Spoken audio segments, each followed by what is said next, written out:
Hello everyone, welcome back to my YouTube channel. There are so many requests on my comment section that is on the topic called just in time. So in today's session, we are going to discuss this topic called just in time technology. Let's begin. So let's talk about what is just in time first. So just in time is a highly coordinated processing system in which goods move through a system and services are performed just as when they are needed. अब यहाँ पे GIT को समझने के लिए एक बहुत important चीज है कि हम पहले इस बात को समझें कि ये एक बहुत ही कोऑर्डिनेटेड सिस्टम है. It is more like a system where a lot of things happens at one point of time. लेकिन यहाँ पे एक चीज बहुत इंपॉर्टेंट क्या होता है कि ये सिस्टम तब अच्छे से काम करता है व्हेन द गुड्स और सर्विसेज जो भी इस सिस्टम से जुड़ी हुई हैं उसको आप रियल टाइम बेसिस में परफॉर्म करते हो. राइट आप कोई भी चीज को पहले से करके नहीं रखते, आप कोई भी चीज को पहले से होल्ड करके नहीं रखते, आप उसको रियल टाइम में एग्जीक्यूट करते हो. जब उनकी जरूरत पड़ती है तभी आप उनको एग्जीक्यूट करते हो and that is why the name is called as just in time. जब उसकी जरूरत पड़े उसी टाइम पे उस काम को करना, that is what this technology is all about. अब इसके मेन ऑब्जेक्टिव्स क्या है? इसका मेन ऑब्जेक्टिव सबसे पहले क्या है कि आपको अपनी फेलियर रेट को कम करना है. आपका फेलियर जो है वो बहुत कम हो जाए, मिनिमाइज हो जाए, इनफैक्ट जीरो हो जाए. That is what the objective of GIT is. Second important thing कि आपका जो इन्वेंट्री है वो भी जीरो लेवल पे आ जाए. ये बहुत इंपॉर्टेंट पॉइंट है GIT का, बिकॉज ज्यादातर जो प्रोडक्शन सिस्टम होता है वहां पे हम क्या करते हैं कि हम रॉ मटेरियल्स को पहले से प्रोक्योर करके रखते हैं और फिर या तो हम चीजों को बनाकर इन्वेंट्री में रखते जाते हैं. बट GIT में ऐसा नहीं होता. हम on the spot based on the demand in the market हम कस्टमर के रिक्वेस्ट पे ही चीजों को बनाते हैं, उससे पहले नहीं बनाते. इसलिए हमारा इन्वेंट्री बिल्कुल जीरो रहता है. दूसरी चीज जीरो लीड टाइम. यहाँ पे कोई लीड टाइम नहीं होता, मतलब कोई एज सच प्रोसेसिंग टाइम हमें नहीं लगता. हमें जो चीज है उसको मिनिमाइज करना है, हमें इंश्योर करना है कि हमारा लीड टाइम जो है वो मिनिमाइज हो जाए. So that is what. और इसका फायदा क्या होगा? Ultimately this will lead to आपकी जो ओवरऑल कॉस्ट होगी वो भी कम हो जाएगी, आपकी कॉम्पिटिटिवनेस बहुत ज्यादा बढ़ जाएगी और उससे कहीं ना कहीं कस्टमर सेटिस्फैक्शन क्रिएट होगा. सो this is what GIT is all about. Let's talk about a history of GIT. थोड़ा सा GIT के हिस्ट्री के बारे में बात कर लेते हैं. This was evolved in Japan में ये वर्ल्ड वॉर 2 के बाद इवॉल्व हुआ था और मेनली इसको ऑटो सेक्टर में यूज किया गया क्योंकि उस समय पे क्या हुआ था, ऑटो सेक्टर बिल्कुल डिमिनिश हो रहा था, खत्म हो रहा था, सारा मार्केट शेयर उनका कम हो रहा था, मार्केट में बिल्कुल डिमांड ही नहीं थी. तो इस वजह से जो भी कंपनी उस टाइम पे ऑपरेट कर रही थी वो ये चाह रही थी कि हम किसी तरीके से ये इंश्योर करें कि हमारा जो इन्वेंट्री है वो बिल्कुल जीरो हो जाए, हमारी वेस्टेज बिल्कुल जीरो हो जाए and that is why GIT was introduced. Toyota motor company ने इसको सबसे पहले स्टार्ट किया था. They were the first one to use the fully functional GIT system in 1970s. तो उन्होंने भी, जबकि ये कंसेप्ट 1945 के आसपास ही आ गया था, लेकिन उसके बावजूद भी कम से कम 20, 25, 30 साल लग गए इसको कंप्लीटली फुल्ली फंक्शनली इंप्लीमेंट करने के लिए. Japanese manufacturer looked for the way to gain the most efficient use of limited resources. They worked on optimum cost and quality relationship. अब obviously जापान के पास उस समय रिसोर्सेज की बहुत ज्यादा प्रॉब्लम थी, तो that is the reason why उन्होंने सोचा कि हम क्यों ना जो हमारे पास लिमिटेड रिसोर्सेज हैं हम उन्हीं रिसोर्सेज को यूज करके एक ऑप्टिमम पोजीशन क्रिएट करें जहां पर कि हमारी क्वालिटी भी अच्छी बने और हमारी कॉस्ट भी कम हो सके. सो that is why GIT was introduced. Let's talk about the objectives of GIT. GIT का ऑब्जेक्टिव क्या है? तो सबसे पहले produce only the products when the customer want और डिमांड फॉर इट. तो एक बात ये मैंने आपको पहले भी बताई कि जब कस्टमर किसी चीज की डिमांड करे या जब वो कह दे कि हाँ मुझे ये चीज चाहिए तभी आप उस प्रोडक्ट को बनाएंगे, अदरवाइज आप उस प्रोडक्ट को बनाकर पहले से इन्वेंट्री में नहीं रखेंगे. Second important thing, produce product only at the rate that the customer want them, produce with perfect quality. अब यहां पे दो चीजें बहुत इंपॉर्टेंट है. पहला, कस्टमर से जितने प्राइस पे कस्टमर पे करना चाहता है उसी हिसाब से आप अपने प्रोडक्ट को बनाएं. प्लस मोर इंपॉर्टेंटली आपको क्वालिटी को कॉम्प्रोमाइज नहीं करना है.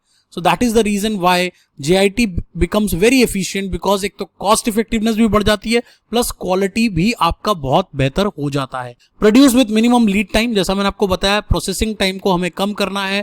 अगर प्रोसेस A और प्रोसेस B दो प्रोसेसेस होने हैं किसी काम के लिए तो हमें इंश्योर करना है कि A के होने के बाद B जितनी जल्दी हो सके उसको प्रोसेस करे. तो जो लीड टाइम है आपका, जैसे A के करने के बाद B कितने टाइम में करता है उसको बीच के जो टाइम को हम लीड टाइम कहते हैं, तो वो लीड टाइम हमें कहीं ना कहीं कम करना है.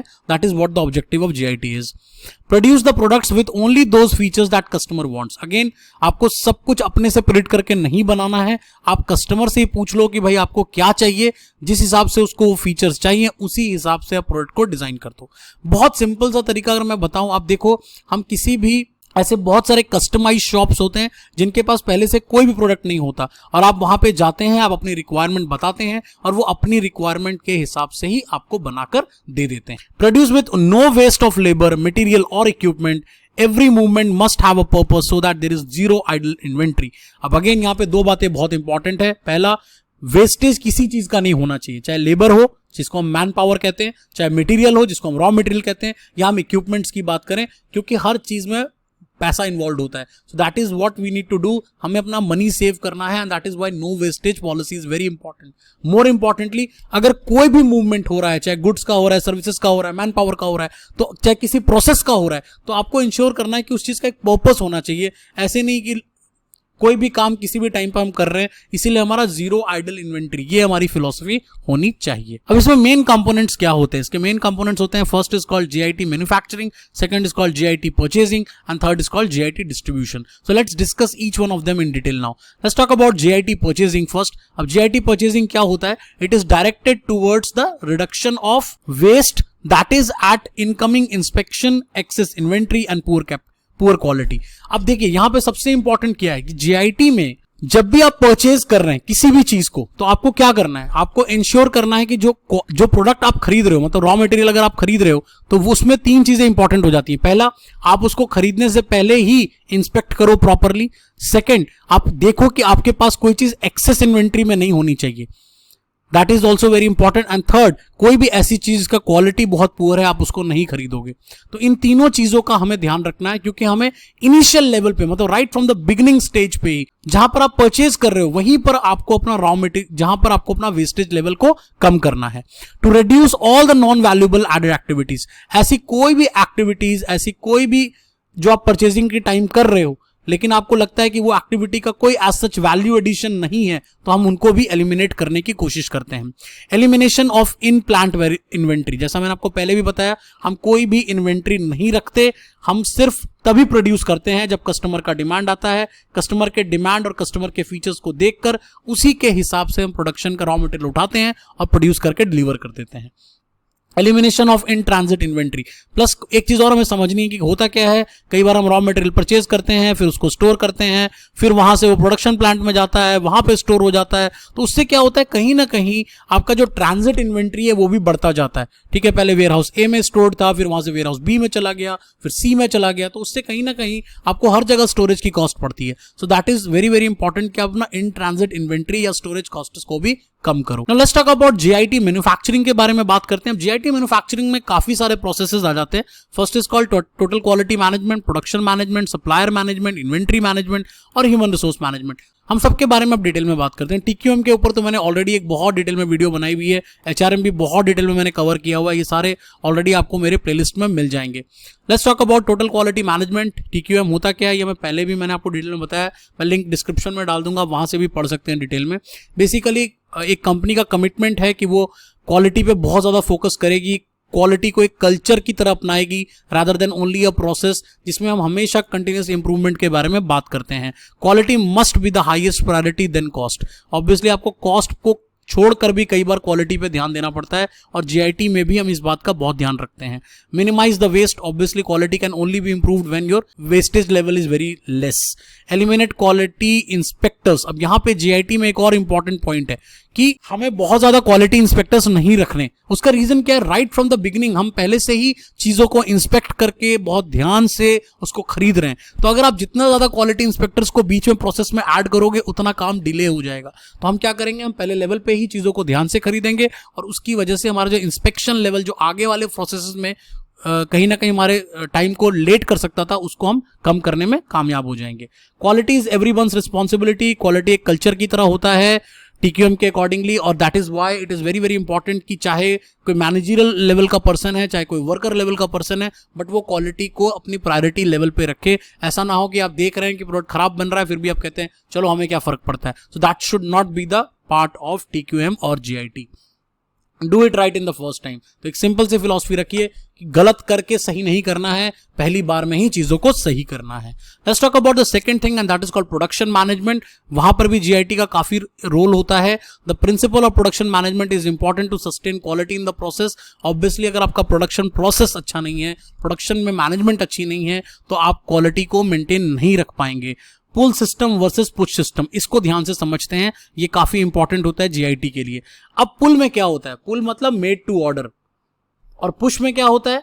Made to inventory. अब यहां पे इंपॉर्टेंट पॉइंट क्या है कि जब आप पुश कर रहे हो, पुश करने का मतलब क्या है? आप चीजों को पहले से बना कर रख रहे हो, आपने डिमांड्स को प्रिडिक्ट की, उसके बेसिस पे आपने गुड्स को बनाया, उसको इन्वेंट्री में रखा। अब जब मार्केट में डिमांड आएगी तो आप अपने इन्वेंट्री से प्रोडक्ट को मार्केट में बेच दोगे।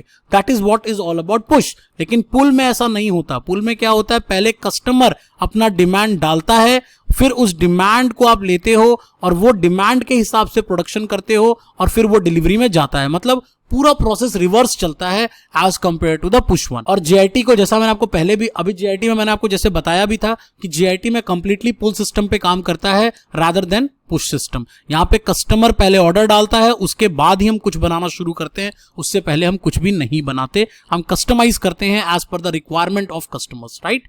Next is this allows the demand to set the tone of production, flexibility in the system. Obvious सी बात है, अब यहां पे क्या होता है? डिमांड के हिसाब से आप प्रोडक्शन कर रहे हो तो वेस्टेज कम होगा, आपके रिसोर्सेज कम इन्वॉल्व होंगे, आपका इन्वेंट्री कम इन्वॉल्व होगा एंड सिस्टम थोड़ा फ्लेक्सिबल बना रहेगा। ऑन द अदर साइड अगर आपने पहले से ही बना के रख दिया है तो आप तो वही बेचोगे ना जो आपके पास पहले से पड़ा हुआ है। It is important for the system to be flexible. एक और चीज बहुत इंपॉर्टेंट है कि जीआईटी को अगर आपको कल्चर में लाना है तो आपका सिस्टम फ्लेक्सिबल होना बहुत इंपॉर्टेंट है, क्योंकि जीआईटी भी क्वालिटी मैनेजमेंट की तरह ही होता है। अगर आपको उसको सिस्टम में लाना है, it has to be implemented at the top level but it has to be executed at the bottom level. Let's talk about the next thing and that is called supplier management. अब supplier management में हम क्या करते हैं? We are talking about long term commitments with supplier. हम यहाँ पे supplier को regular basis पे change नहीं करते, हम अपने suppliers को ध्यान से choose कर लेते हैं, जिनसे हम पहले ही ये ensure करते हैं कि आपने कोई भी खराब product हमें deliver नहीं करना। इसीलिए हम एक ऐसा supplier ढूंढते हैं जो हमारी requirement को properly समझे और हमें अच्छे products ही deliver करे, अच्छा raw material ही deliver करे, ताकि हमें ज्यादा इंस्पेक्शन या क्वालिटी कंट्रोल में अपना टाइम वेस्ट ना करना पड़े। एलिमिनेशन इंस्पेक्शन ऑफ पार्ट्स, मैंने आपको पहले भी कहा था, सप्लायर अगर आपका रेगुलर है, सप्लायर आपका लॉन्ग टर्म है, आपकी रिक्वायरमेंट को समझता है, तो आपको रेगुलर इंस्पेक्शन की जरूरत नहीं पड़ेगी। सप्लायर अपने लेवल पे ही इंस्पेक्ट करके आपको सही चीज प्रोवाइड करेगा। Information system to communicate with the supplier on the real time basis. ऐसी बहुत सारी कंपनीज हैं जो आज के डेट में अपने सप्लायर्स के साथ रियल टाइम बेसिस पे काम करती है। इसमें एक एग्जांपल मैं दे भी देता हूं, Walmart is a classic example. Walmart क्या करता है? वॉलमार्ट अपने सप्लायर्स के साथ एक ऐसा सिस्टम स्टैब्लिश करता है कि जब भी वॉलमार्ट के स्टोर में कुछ भी सेल होता है, कोई भी कस्टमर कुछ भी खरीद कर ले जा रहा है, फॉर एग्जांपल कोई सोप ही लेके जा रहा है, मान लो 10 सोप ले गया, तो जिस भी ब्रांड के वो 10 सोप ले गया उसका ऑर्डर ऑटोमेटिकली जो है वो सप्लायर को चला जाता है डेली बेसिस पे। आपको कुछ भी कम्युनिकेट करने की जरूरत नहीं है, जो भी वॉलमार्ट में सेल होता जाएगा वो अपने आप ही सिस्टम पे अपडेट होगा सप्लायर के। सप्लायर जैसे ही देखेगा कि प्रोडक्ट्स में रेड जोन बन रहा है, दैट मींस वो सप्लायर, वो प्रोडक्ट खत्म हो रहा है, वो ऑटोमेटिकली आपको डिलीवर कर देगा, उसमें आपको कुछ भी ऑर्डर प्लेस करने की जरूरत नहीं पड़ती। It's a very classic example of maintaining real time basis interaction with the supplier. Eliminating barriers of communication, जितने भी कम्युनिकेशन बैरियर्स होते हैं। अब कम्युनिकेशन बैरियर्स होते क्या है कि पहले आपने देखा कि हमारा प्रोडक्ट खत्म हो गया, आप लिस्ट बनाओगे, उसके बाद आप एक ऑर्डर प्लेस करोगे, फिर सप्लायर उस ऑर्डर को देखेगा, फिर उसको प्रोसेस करेगा, उसको पैक करेगा, वो आपको भेजेगा। इसको करते करते आपको कम से कम 10-15 दिन लग जाएंगे, उतना टाइम आपका लीड टाइम में कन्वर्ट हो जाएगा। तो that is what is not required in JIT. JIT में ऐसा नहीं होता, ऑटोमेटिकली आपके सिस्टम से ही ऑर्डर्स उठाए जाते हैं और वो ऑटोमेटिकली प्रोसेस होते जाते हैं। Communicate problems to supplier in a positive manner. अगर कोई भी प्रॉब्लम आ रही है सप्लायर के साथ तो आप उसको बता सकते हैं कि मेरी एक्चुअल रिक्वायरमेंट क्या है और मुझे उसी के हिसाब से डिलीवरी चाहिए। So that is also very important. Let's talk about the fourth thing and that is called inventory management. अब inventory में हमें क्या क्या चीजें करनी है? Inventory designed to produce efficient output with minimum lead time at the lowest possible cost, minimizing waste and great consistency. तो देखिए, हम सबको ये बात पता है कि इन्वेंट्री का पर्पस क्या होता है। इन्वेंट्री का पर्पस होता है कि हमने प्रोडक्ट बना के रखा हुआ है, अगर एकदम से डिमांड आ जाएगी तो हम उस डिमांड को मीट कर पाएंगे और उसमें हम अपने लीड टाइम को कम कर लेते हैं, अपनी कॉस्ट को कम कर लेते हैं, अपनी कंसिस्टेंसी लेवल को बढ़ा लेते हैं, कोई भी चीज आउट ऑफ डिमांड नहीं होती, आउट ऑफ स्टॉक नहीं होती, ये सारी चीजों का इन्वेंट्री मैनेजमेंट में हम ध्यान रखते हैं। अब इसके ऑब्जेक्टिव्स क्या होते हैं? First, create only what the customer want at the rate at the customer need them. अब जीआईटी में जब हम इन्वेंट्री मैनेजमेंट की बात करते हैं तो वहां पर ये कंसेप्ट और रिवर्स हो जाता है। रिवर्स ये हो जाता है कि वहां पर हम पहले से कुछ बना कर नहीं रखते, हम तभी प्रोड्यूस करते हैं जब कस्टमर डिमांड करता है। जब कस्टमर अपने ऑर्डर को प्लेस कर देता है, वो कहता है हमें ऐसा ऐसा प्रोडक्ट चाहिए, तो उसके बाद ही हम उस ऑर्डर को बनाना शुरू करते हैं। Important thing, second important objective, produce at the product of consistent high quality. दूसरी चीज बहुत इंपॉर्टेंट है कि हमें हाई क्वालिटी प्रोडक्ट बनाना है, हमें कोई सस्ता प्रोडक्ट नहीं बनाना। तीसरी चीज, with minimum wastage of labour, material and equipment. जैसा जीआईटी के ऑब्जेक्टिव्स में था, सेम यहां पर भी आपको ऑब्जेक्टिव देखने को मिलता है। एक डायग्राम से इसको समझने की कोशिश करते हैं। सबसे पहले हम ऑर्डर कलेक्ट करेंगे। यहां पर हम पहले प्रोडक्शन नहीं करते, हम यहां पर पहले ऑर्डर कलेक्ट करते हैं, उसके बाद हम पुल इन्वेंट्री को यूज करेंगे, मतलब हम धीरे धीरे अपना रॉ मटेरियल लाना शुरू करेंगे। हम इसी बीच अपना मैनेज इन्वेंट्री भी करेंगे, सेल्स फोरकास्टिंग भी करेंगे। हम कुछ प्रेडिक्शंस पहले भी लेकर चलते हैं, लेकिन एज सच हम पहले से ऑर्डर प्लेस नहीं करते, हम अपने उसको बफर में रखते हैं कि हाँ ठीक है, अगर हमें जरूरत पड़ेगी तो हम एकदम से उसको मंगा लेंगे। उसके बाद हमारा ऑर्डर कंप्लीट हो जाता है, जब एक बार वो बन जाता है उसके बाद हम उसको कस्टमर को सर्व कर देते हैं। So this is in this way how JIT inventory management works. Let's talk about JIT benefits के बारे में थोड़ा सा बात करते हैं। तो जीआईटी में सबसे पहला बेनिफिट ये है कि आपकी इन्वेंट्री कॉस्ट बहुत कम हो जाती है, आपको बहुत ज्यादा वेयर हाउसिंग करने की जरूरत नहीं पड़ती, आपको बहुत ज्यादा इन्वेंट्री रखने की जरूरत नहीं पड़ती, आपका बहुत ज्यादा टाइम, कॉस्ट सब सेव होता है। दूसरा, आपकी क्वालिटी काफी इंप्रूव हो जाती है, बिकॉज क्वालिटी पे ही हमारा फोकस है। तीसरी चीज जो बहुत इंपॉर्टेंट है, आपके लीड टाइम्स बहुत कम हो जाते हैं। एक बहुत अच्छा एग्जांपल आपको देता हूं, टोयोटा ने जब इस पर्टिकुलर जीआईटी सिस्टम को पूरी तरह से अडॉप्ट कर लिया था, तो जो कार आप लगा के चलो 24 घंटे में होंडा बनाती थी, टोयोटा उसको 18 घंटे में ही बना लेता था। इतना ज्यादा लीड टाइम का फर्क नजर आ गया था with the use of JIT systems. दूसरी चीज जो बहुत इंपॉर्टेंट थी वो था लोअर प्रोडक्शन कॉस्ट। हमें अपने कॉस्ट को भी कम रखना है विदाउट कॉम्प्रोमाइजिंग क्वालिटी, और ये तभी पॉसिबल है जब आप इन्वेंट्री मेंटेन ना करो, आपको वेस्टेज का इशू ना हो। ऐसी चीजें अगर आपको प्रॉब्लम नहीं देगी तो आप ये काम कर सकते हो। Increase the productivity due to optimum utilization of man, money and material. जो हमारे रिसोर्सेज होते हैं, मैन, मनी और मटेरियल, उन सभी का ऑप्टिमम यूटिलाइजेशन करें ताकि हमारी प्रोडक्टिविटी इंक्रीज हो सके। पोटेंशियल प्रॉब्लम्स भी हैं, उसके बारे में भी बात करते हैं। सबसे पहला जो प्रॉब्लम यहां पर हमें देखने को मिलता है, that is called applicable primarily to the repetitive operations. अब होता क्या है, ये वहीं पे इस्तेमाल हो सकता है जहां पर कि आपके ऑपरेशंस बहुत रिपीटेटिव है, वहां पे जीआईटी को आप इस्तेमाल कर सकते हो, जैसे प्रोडक्शन सिस्टम। लेकिन जहां पर आपको बिल्कुल कस्टमाइज्ड सर्विस प्रोवाइड करनी है तो वहां पे जीआईटी एप्लीकेबल नहीं होता।